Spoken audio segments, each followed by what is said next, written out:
Drop it.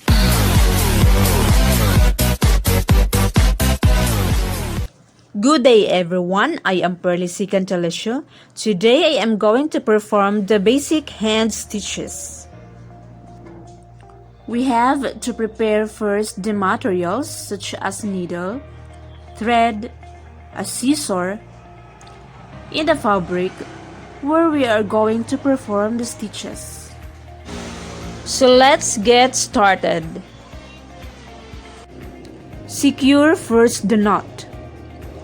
Wrap the thread around your finger, roll it between your thumb and the index finger, then pull to make a knot.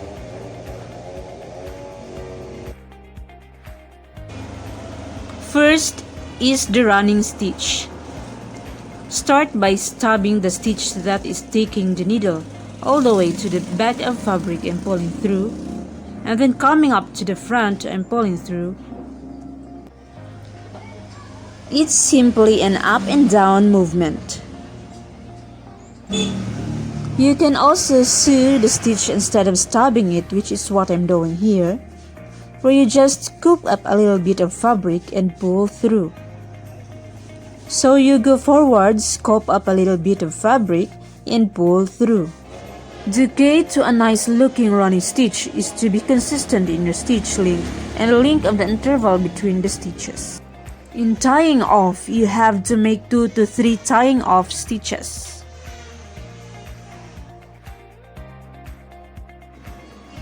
Next is the outline stitch. Forward the stitch length and return about halfway down your line. Pull through the thread above at a needle, and then go forward the stitch length again.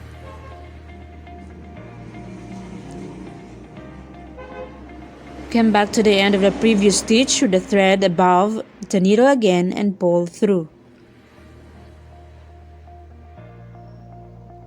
You can also sew the stitch by scooping up a little bit of fabric and pulling through.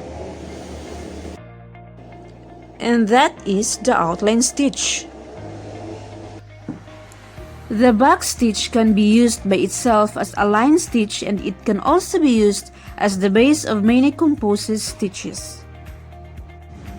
Stop the fabric taking your needle all the way to the back and pulling through.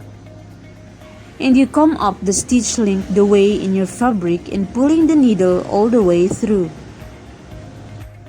And then take your needle down to the end of the previous stitch and pull through. So you come up a stitch length the way, go back down at the end of the previous stitch.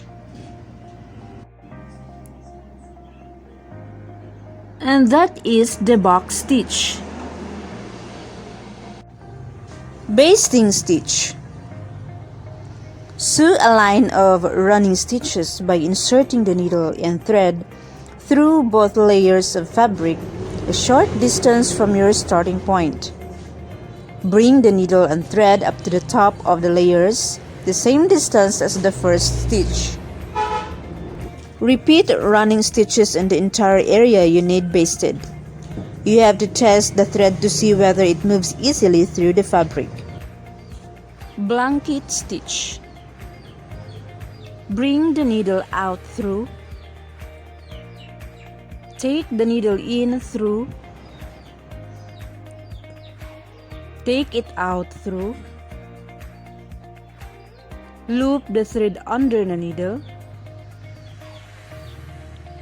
Pull out the needle. And continue the process until the end of the line.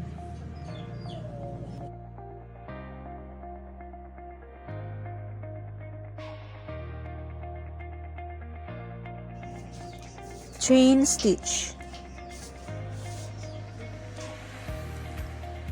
Start by inserting the needle from below the fabric. Bring the thread up. Pushing the needle again. Insert the needle at the point from above the fabric. Do not push the needle or thread down. Leave the thread on top. We will have to form a loop with it. Gently pull the thread. You will notice a chain will form. Do not fully pull the thread. Leave the thread loosely to form a chain. Pull the thread up gently to form a loop or chain. Once you have worked to the end of your chain, push the needle down. Pull the thread down and tie the knot at the bottom.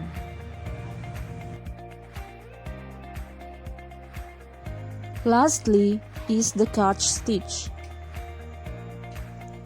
Thread the needle on the fold, close to its edge and tie a knot. From right to left, pull that through. Don't make your stitch too tight. Grab a little bit at a bottom. Grab at the fabric not going through to the other side. Right to left, pull that through and back down. But you're always graving the stitch from right to left. And that is catch stitch.